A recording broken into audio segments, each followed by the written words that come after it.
Oh, hey ho, come on lads. We need to find that new land for our queen. Now where is it? Where is it? There it is! The new land we've been searching for our queen. Finally a new paradise for us. And yes, our captain has found a new land to exploit for his queen. And obviously, the people of the land didn't know about his intentions, so they treated him like a friendly guest. But our captain had sneaky intents, right? So he decided to walk around the island and started checking out the island he was gonna conquer. And he noticed the shade of yellow in the green of the grass, and the murky water that's in his glass. It was so murky you wouldn't want to drink it. But other than that, he also spotted an old man fishing in the lake. But the weirdest part about it was that the man casted his net, pulled it in, and threw all the fish back in the water. And then he casted the net, pulled it in, and threw the fish back in the water again, over and over and over again. And our captain was furious. Why cast the net if you're not gonna catch the fish, right? So our captain decided to have a little chit chat with this mysterious fisherman. Walked straight up to him once he docked. I saw you fishing. Why did you throw all the fish back in the water again? And the old man then replied, well, that is a long story. If you got time, I'd be glad to tell you all about it. And our captain had plenty of time, so he decided to sit down and let the old man talk. Well, I was young at the time. I have no wife, no kids. It was just my father and my best friend. And I was a fisherman. I fished for 5 days a week. And it was enough to meet my ends meet. It was just right. One day I took a vacation to the other side of the island and I saw another fisherman. And he caught a tremendous amount of fish compared to what I usually catch. So I thought to myself, I haven't been catching enough fish. I gotta catch more fish. So I bought a new net, a bigger net, and a bigger boat and started fishing for 7 days a week. At that point, I had more fish than I could eat. I had more fish for my family than ever. In fact, I had more fish than the entire town. But I still wasn't satisfied. I kept thinking about the other fishermen who caught so much fish. So I kept fishing and fishing and fishing, and my father even asked me, son, why are you catching so much fish? It's too much. We don't need this much. Save some for tomorrow. But I never listened. I didn't really care.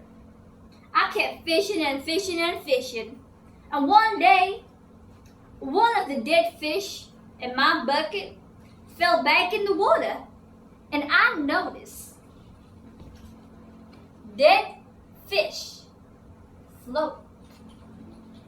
And that was when I had the most craziest idea. I took a vial of poison and I sprinkled it on the lake.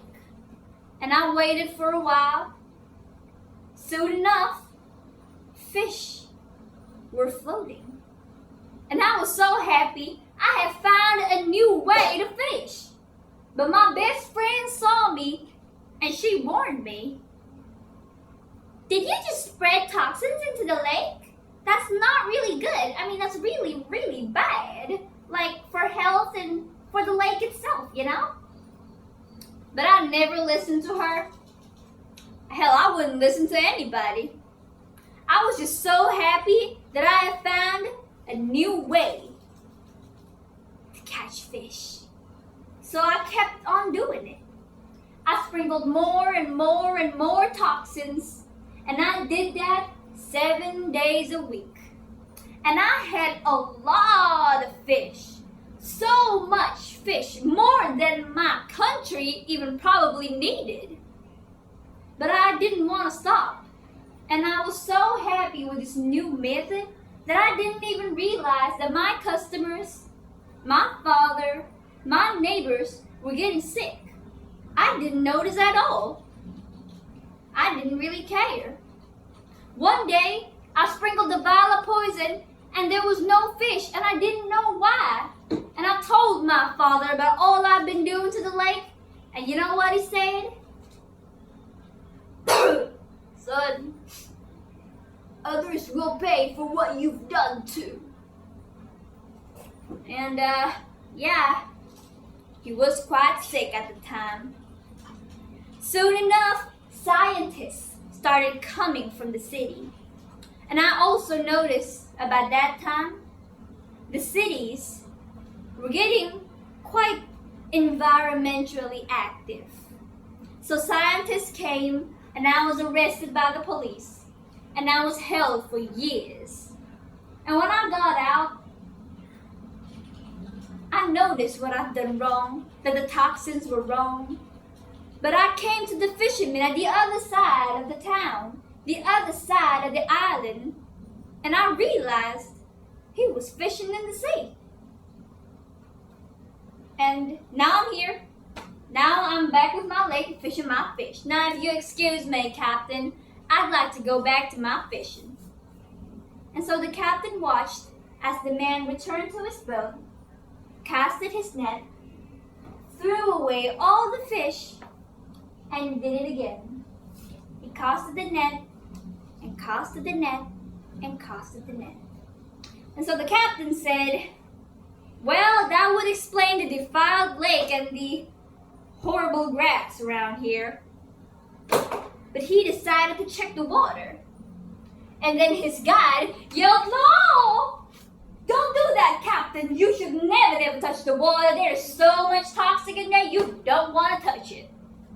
That's why there's no fish in the lake, you know? There's no fishermen there. It's just so toxic. The captain was slightly confused. So he asked, what happened? What happened to the lake? And the guide said, well, there was a greedy old fisherman. He took all the fish and poisoned the lake. That's why it's now bad. Well, he's a little cuckoo. He's crazy. He's mad. He was sentenced to lifetime prison, said the guy jokingly. And so the captain, he looked back at the lake. There was no fisherman. There was no fish. And there's no boat at all. My name is Alvreyna Cherienda La Fiesta Sabatro from 68 Senior High School. I hope you enjoy my story. I really, really do believe that we have to always be thankful for what we have and cherish what we have today for many years to come and for generations ahead. Thank you very much for listening to my story. I hope you enjoy it. Bye!